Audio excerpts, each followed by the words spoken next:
Well, since it's 7:02, I think we'll get started here.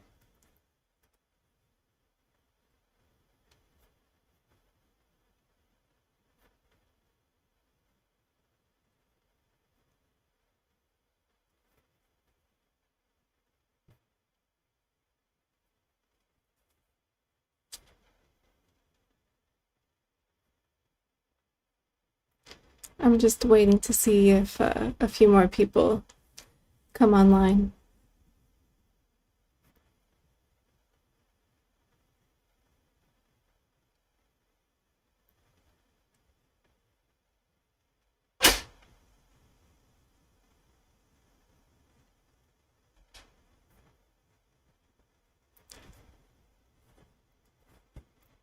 Okay, so I'm going to get started then.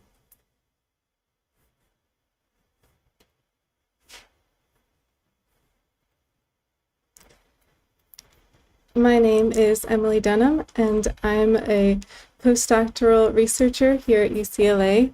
I'm in the Department of Earth, Planetary, and Space Sciences, and I actually study meteorites, which is a really cool place to be in science because it's at the intersection of astronomy, geology, and chemistry too.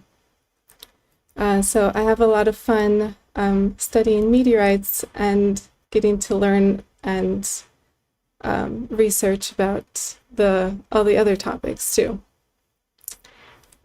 So yeah, if you guys have any questions about meteorites, I'm definitely willing to talk about that as well.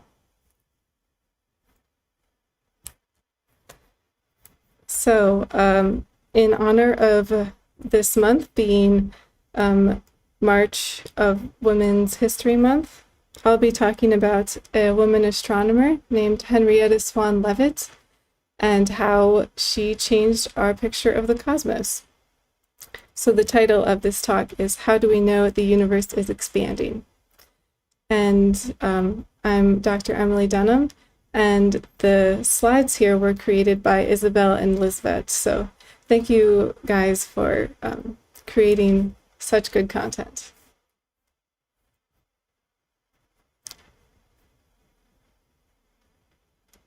Okay, so when you look up into the night sky, what do you notice? Here is a fun video of some points of light circling around. So definitely we see lots of points of light. And what are these exactly? Many of these points of light are stars, just like the sun in our own solar system. Some that are even obscured by gas and dust. But a lot of the points are not actually stars and are in fact galaxies, which are big clusters of stars containing millions or even billions of stars in some cases. You can kind of imagine this like you're on a football field counting blades of grass. You would probably not finish. So astronomers work to find a bunch of stars in the Milky Way, the galaxy where we belong, and have discovered that there's something like 200 billion stars in the Milky Way galaxy, but it is very difficult to count. And so, as I said, some of these points of light are stars and some are clusters of stars, but why do they all look the same to us in this field of view? This is because galaxies are much farther away from us than stars, so they look small, so small that they are just points of light to our eyes. And this is a problem that astronomers face when we want to understand the universe. So when we look up at the night sky and see points of light, some are much fainter than others, and we ask ourselves, are these points naturally very faint, or are they just as bright or even brighter, but much, much farther away? So this is a question that Henrietta Leavitt helped to answer. So when we look up at the night sky, we can really only see in two dimensions. If we can see or visualize the distance of stars from us, that would allow us to kind of create a 3D picture or map of the universe. And so this line of thinking changes our map of the universe. On the left side here, we see a telescope viewing some stars. So this is what you can think of as me or you looking at stars through a telescope. And here, these two stars are a similar distance from us, but they have different natural brightnesses. And so this is one possibility if we see two stars in the night sky of different brightnesses. But another possibility is this scenario, where we see there are two stars that have the same intrinsic brightness, but they are different distances away from us. So the one that's closer to us will appear brighter. So if we want to understand our picture of the universe, we want to try to be able to distinguish between these two scenarios.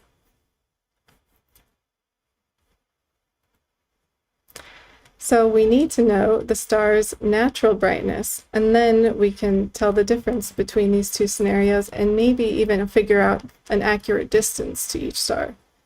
So this is where Henrietta comes in. If you attended the Planetarium Show last week, you heard about a bunch of really awesome women in astronomy who made amazing discoveries. And so I'm just going to quickly do a little recap from last week's talk about the Harvard computers. So there was an astronomer by the name of Edward Pickering in the late 1800s who set out on a monumental task of taking pictures of the whole night sky using telescopes. And at this time, photographs were kind of a new thing. So before this, people just looked through telescopes and noted down what they were seeing with their eyes. Anyways, Pickering needed a lot of help to go through the images that he took. And these were photos taken on photographic plates. But he needed help to look at all these photos to make discoveries. And women at this time actually were not allowed to operate telescopes. So Pickering hired women as computers. And this is a funny term, I know, but back then computers didn't exist. So these women were the people that made the astronomical computations required for the research. So the Harvard computers were some of the first women hired to do physics at Harvard, and they were part of this effort to understand the structure of the universe by understanding the brightness of stars so that we can create a better map of the universe. And they made several amazing contributions. So the first that I'll mention is Annie Jump Cannon, and she developed a method for classifying stars based on their color, and we still use this all the time. She used spectroscopic data from telescopes to determine this. And just for reference, our sun is a G-type star down here. And a G-type star is cooler and smaller than most other stars. So O's are the warmest and brightest, and M's are small and cold. So the next woman that I'll mention is Wilhelmina Fleming, and she discovered the Horsehead Nebula. And this was by examining the photographic plates like you see her doing in this image. All of these women, they viewed and analyzed thousands and thousands of these photographic plates through their career. So she found this Horsehead Nebula, and Nebula are really cool areas in the night sky, and they are where stars are born. So we call nebulas stellar nurseries. And this is a particularly large one, the Horsehead Nebula. Next, Cecilia Payne-Gaposchkin, and she discovered that stars were made out of primarily hydrogen and helium. And this was a pretty revolutionary thing to say, because before her discovery, people thought that the sun was pretty much the same composition as the Earth. And the Earth is made up of mainly rocky material, so silicate material.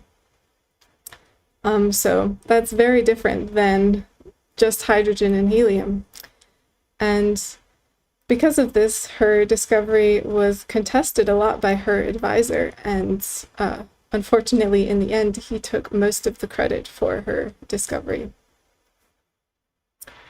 So for the remainder of the talk, I'll be focusing on Henrietta Leavitt, who discovered Cepheids. This is just an image of a Cepheid star within a galaxy. And I'll tell you how this discovery led to the current belief that our universe is expanding. So Henrietta was hired in the late 1800s to study the brightness of stars in the sky, along with the other Harvard computers that I just mentioned. And in 1908, she started a project looking at galaxies close by to search them for stars with changing brightness. So her focus was on Cepheid variables. So she looked on the photographic plates for stars that were changing brightness. And so, like this picture, this little movie shows, Cepheid variable stars pulse in brightness over time. So they get dimmer and brighter and dimmer and brighter. And you can measure the time between the dim and the bright part of the period of this pulsation. And at the time, these stars were really mysterious, and she was tracking their brightness to better understand how they fit into the context of other stars in the night sky, just because they were such an unknown sort of object. Henrietta studied thousands of stars like this, and she actually discovered 2,400 variable stars, which is pretty incredible. And this led to her making the discovery that would change the picture of our universe. So when Henrietta was studying these variables, pulsating stars, she noticed something interesting about them. So this is a plot where the y-axis is brightness of the star, and this is just the brightness that you see with your eyes. And this axis, the x-axis, is the time between the pulses of the variable star going from brighter to dimmer. So she measured all these variable stars and put them on this plot, and she noticed a trend. Can you guys see the trend? So she measured the brightness and pulsation speed for a number of stars and noticed that they follow this relationship. This became known as the period luminosity relationship. And it means that how quickly these stars are pulsing depends exactly on their brightness. And this is really exciting because it means that we can do what I talked about at the beginning of trying to map out our universe. We can try to figure out the true brightness of different stars. And along with that, figure out how far away they are.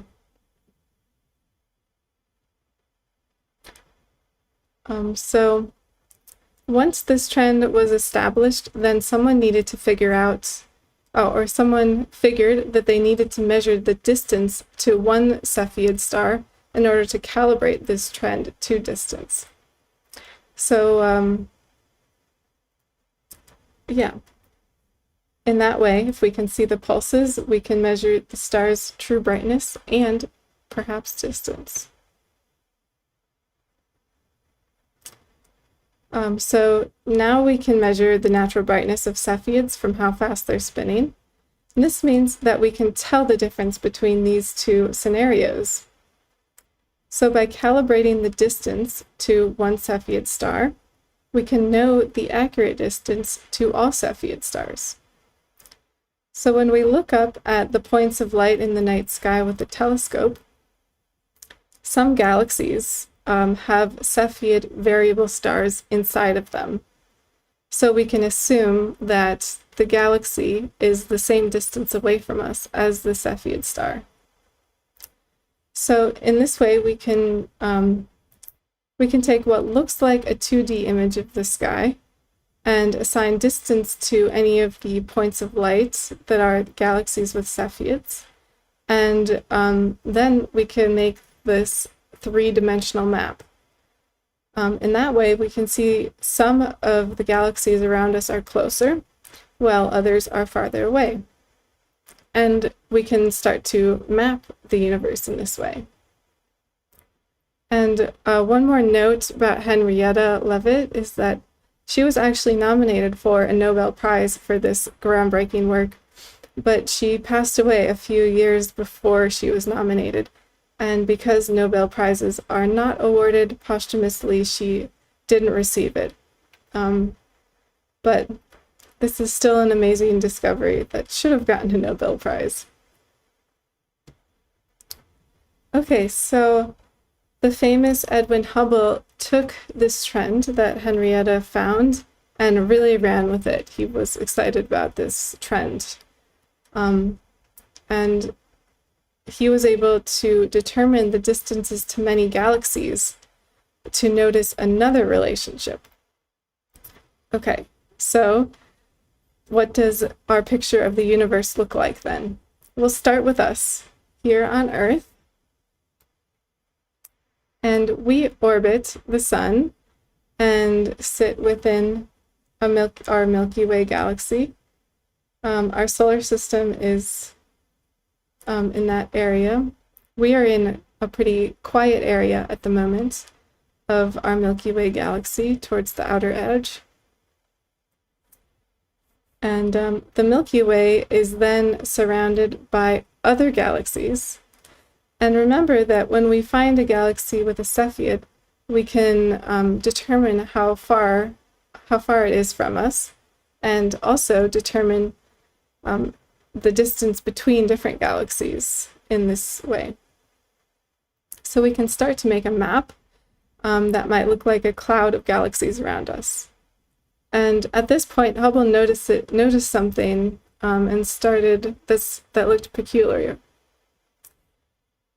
So in this new 3D map, it was able to show us that galaxies are actually all moving away from us. And this is a strange and unexpected discovery, because why would everything be moving away from us? It may be moving in a random direction, or yeah, there could be many reasons or many options for this. Another may be that we are at the center of the universe and everything is moving away from us. But I don't think we're that special. There has to be another explanation. And another thing that Hubble and astronomers found out from this is not only is everything moving away from us, but the stars moving fastest away from us are actually the farthest ones. And in this image, that's indicated by the arrows out here. So this is saying that the universe is accelerating in its expansion. So what does this mean? I know this is a funny diagram, but I'll explain it. So, as it turns out, you can explain these observations if space is expanding uniformly in every direction. And the analogy that astronomers like to use is raisins in a baking cake. So that's what this image is of. And okay, so if you have your dough starting out here, you put it in the oven, the cake with the raisins, and as the cake rises in the oven, it looks like all of the raisins are moving farther apart from each other. So in this way, if you are this local raisin and the bread is expanding, everything is expanding away from you. The same goes for this raisin and this one and this one. So the view from all points on this bread are expanding outwards and accelerating. So I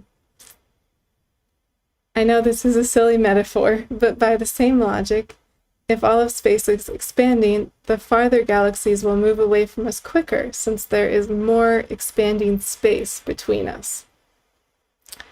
And this is more of a natural interpretation of our 3D map of space, that the universe is expanding uniformly. And this is, I know, a tricky concept to grasp, as are the extreme distances and time involved in thinking about galaxies and stars and space.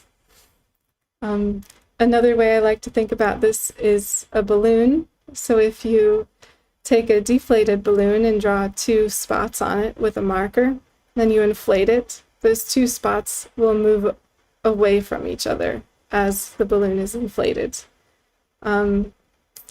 So every point on the balloon is moving farther away from each other. So I'll just summarize here, and then we can move on to the planetarium portion of the presentation. So we have Henrietta Swan Leavitt to thank for this picture of the universe that we didn't have before the 1900s. Before her and the other Harvard computers, we couldn't map out the universe, since we didn't know the distances to the stars and galaxies. But when Henrietta studied the pulsing stars and noticed that their pulsation speed can tell us about their brightness, suddenly we could measure the distance to any galaxy where we could see one of these Cepheid stars. So this showed us that we can calculate stellar distances and observe effects of the universe's expansion, and that the universe is accelerating in its expansion.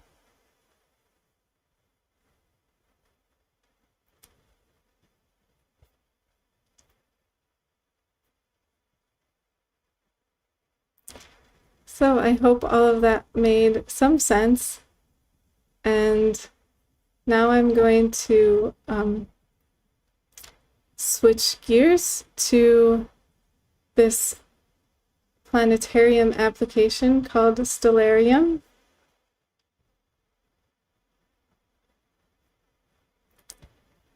Okay.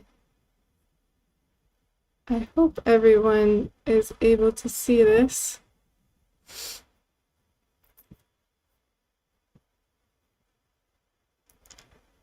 So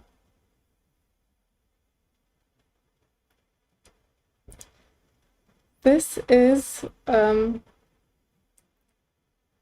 what Los Angeles looks like about right now, and we are looking west here and can see this glow from the sunset. So I will we'll watch the sunset, and then we will see the stars come up, and I'll tell you about constellations and more about stars and galaxies so that you can go outside and find things for yourself. Okay, so as the sun is setting, I will fast forward time a little bit so that we don't have to wait too long. And you should see the sky getting darker and darker, and stars will start to come up.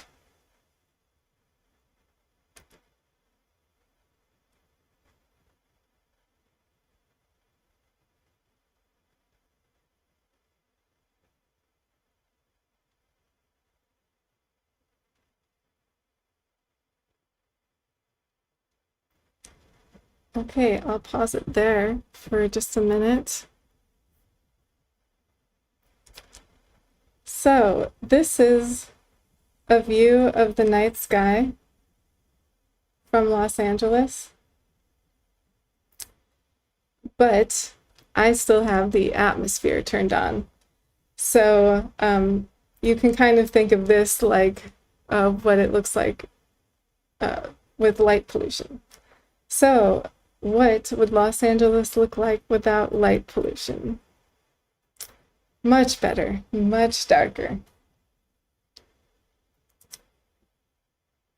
So I'll try not to make you guys dizzy here, but I'll sweep slowly through the northeast. You might be able to see a recognizable constellation right away.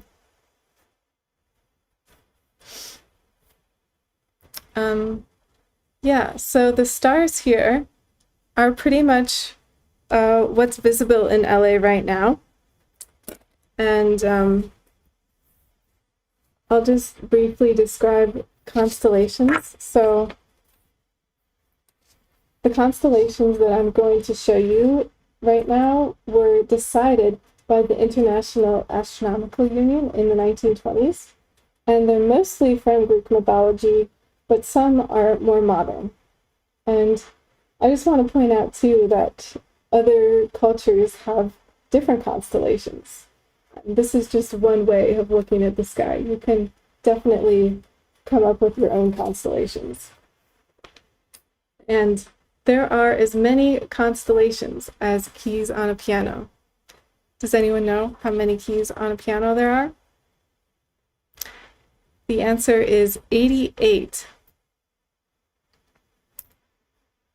So with the Stellarium, I'm able to pretty easily show you guys the constellations by drawing some lines.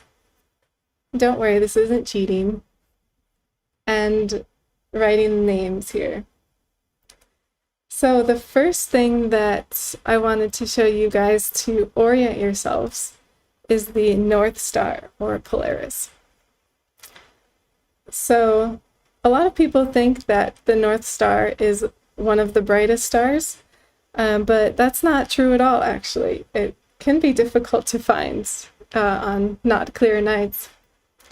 So the way to find the North Star is to first find the Big Dipper. It's up here on the screen, and another name for the Big Dipper is Ursa Major. The Big Dipper is actually an asterism, which means it's part of a constellation. So the Dipper here is these three stars making the handle, and then here's the cup of the Dipper. And these other stars make up the shape of a bear, and I'll put on the constellation art so that you can see that a little bit more clearly. You'll still have to use your imagination though. So this is Ursa Major, or the big bear, and this is Ursa Minor, the little bear. And the way to find the North Star is to trace a line between these two stars in the Big Dipper or the ones at the end of the cup, and you trace those two stars, and then you continue that line, and you run into this star. And this is Polaris, the North Star. So we found it. Yay! And I'll show you that the night sky rotates around Polaris. That's what's so interesting about it and why it's useful to find. It's always north, no matter what time of night you're looking. So I'm going to quickly fast forward time a little bit so that you can see how the entire sky will be moving, or all of the stars in the sky will be moving except for Polaris. So keep an eye on Polaris and look at its position.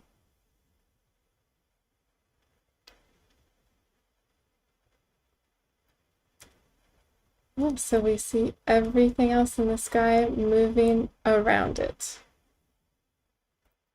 So I'll stop there for a little bit longer. So going back to Ursa Major and Ursa Minor, you might be thinking, bears don't have tails. And that's totally true. Bears don't have tails, like, as long as this image suggests.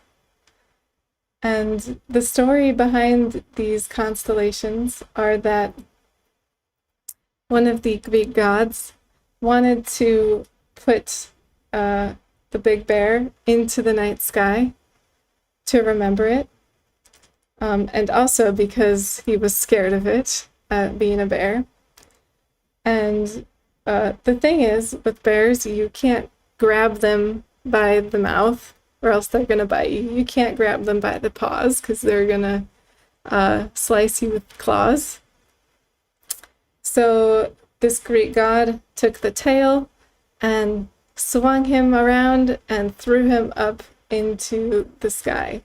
So that's why these bears have long tails. At least that's how the myth goes. Okay, so next I'll focus on this constellation Cassieopeia, which is another one that's relatively easy to find in the night sky. So Cassieopeia, I'll just take the images off so we can see a little bit more clearly. Cassieopeia kind of looks like a sideways W, and it's made up of relatively bright stars, so this W shape is pretty easy to find. And Cassieopeia is,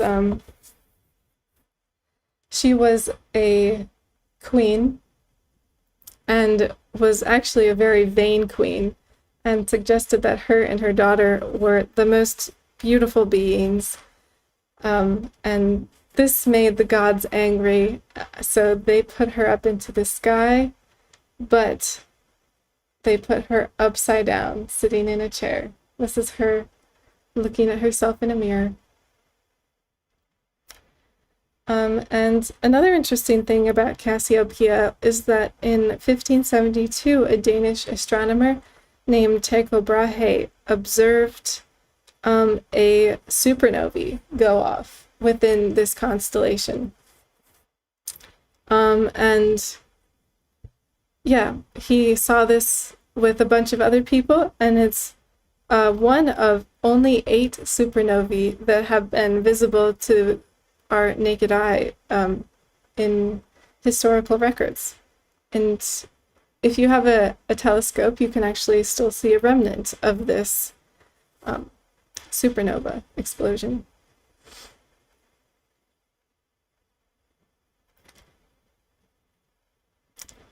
Okay. So next, I think I will talk about Orion.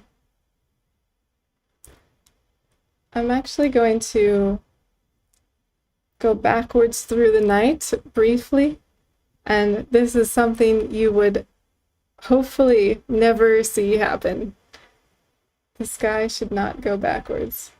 But I want to show you some constellations in association with Orion. Okay, so Orion is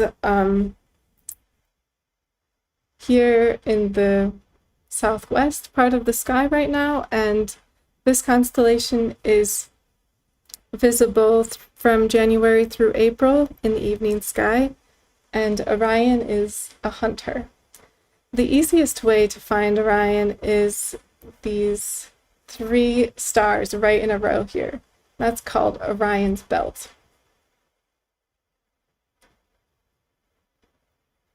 You can also see Orion, these are his shoulders, this is a club, he has a shield here. You can actually see these really faint stars making up the shield on a clear night. And it has, he has these 2 really bright stars for feet. And this here is a sword hilt. And what's really cool about this is that in here is the Orion Nebula. And if you remember that I showed you a picture of the Horsehead Nebula in the presentation, the Orion Nebula looks like that, or maybe even prettier.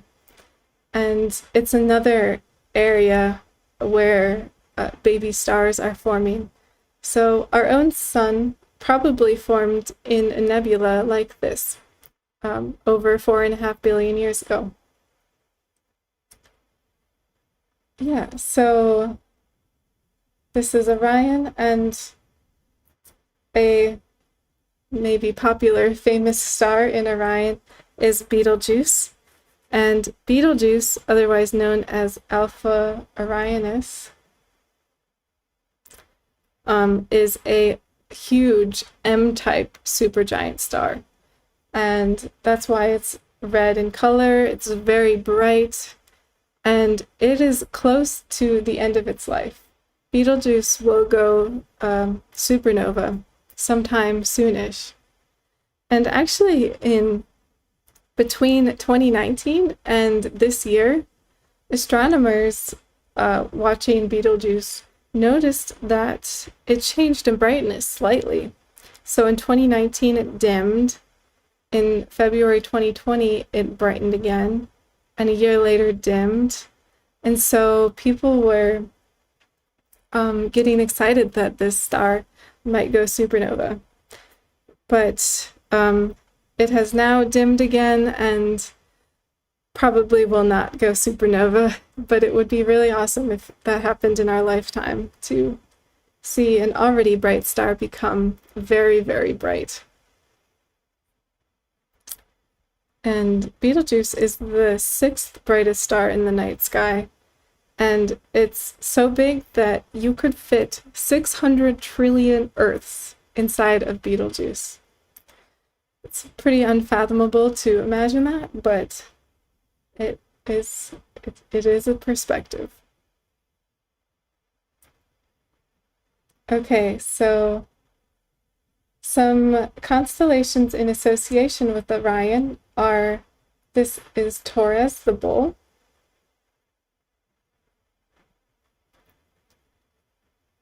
And right here are the 7 sisters. And the 7 sisters are relatively easy to see in the night sky, and you'll just see them as a cluster of stars. And with my eyesight, I've only been able to ever see 5 or 6 of them in the group, but they're called the 7 sisters, or the Pleiades.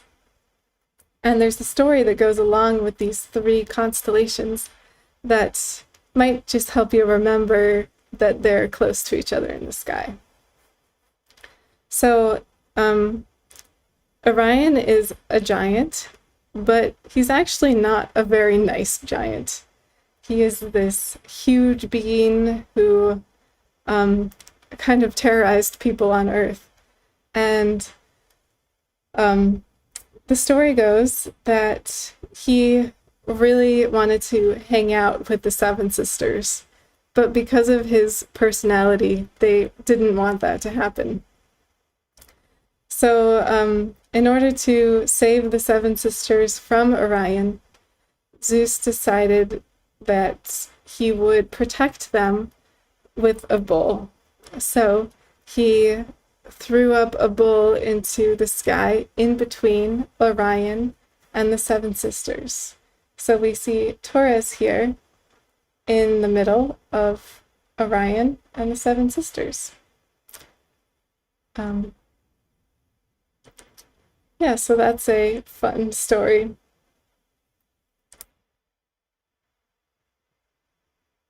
And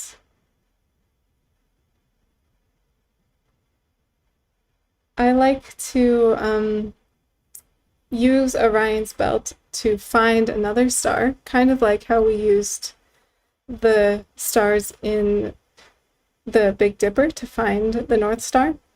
So here you can trace a line over the 3 stars in Orion's belt and continue that line down in this direction.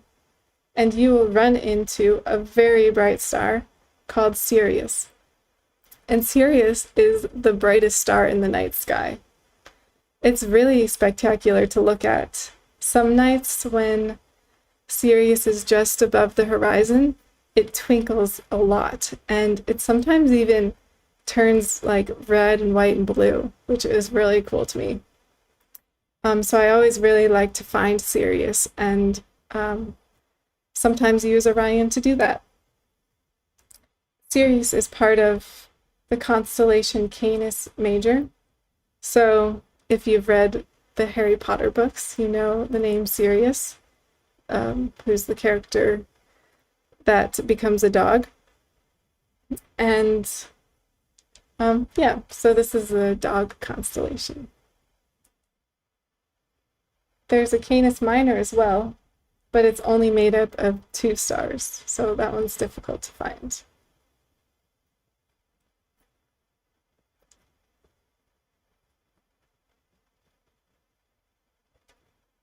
So I'll just go around a little bit more until we find the ecliptic.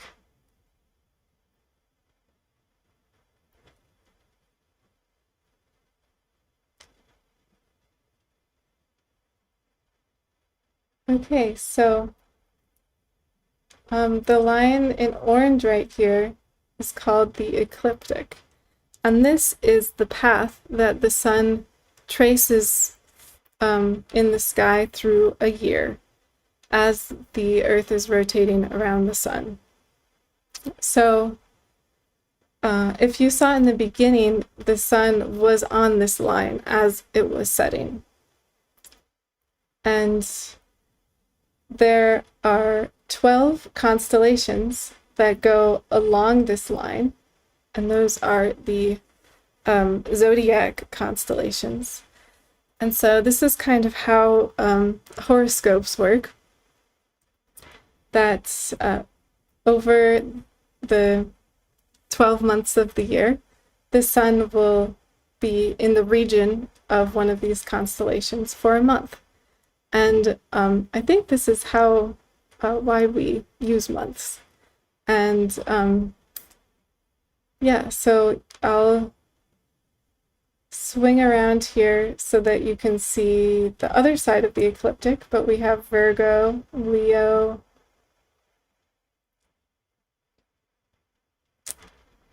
we have Taurus, what else is here?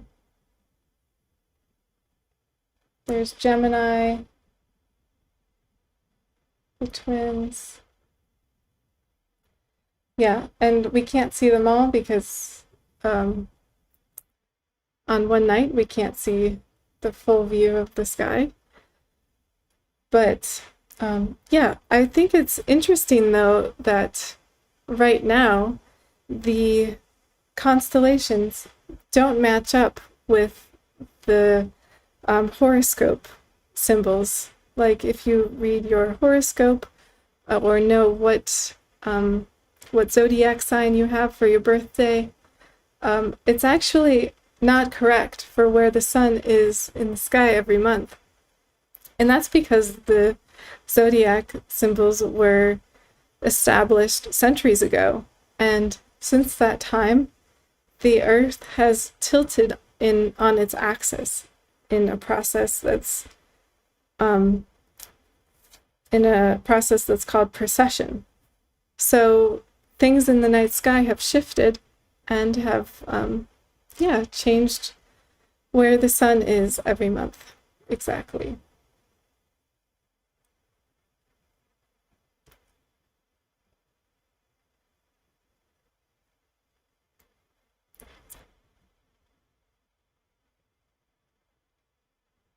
Another fun one that I like to remember is that here's Orion, and Orion is actually sitting on a bunny, Lepus, and there is a unicorn heading into his back.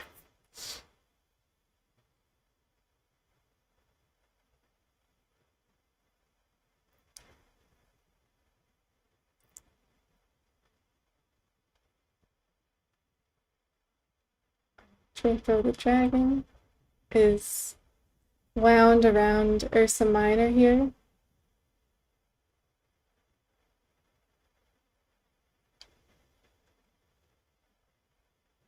And Cassieopeia the queen is married to Cepheus the king, and their daughter is Andromeda, and she was eventually married to Perseus. So that's why these guys are all in the same part of the sky together. Yeah. Well, I think that's all I have for the Planetarium Show and the talk. And thank you all for being here for the live show. And I was really happy and excited to talk to you. So thanks for coming. And have a good night.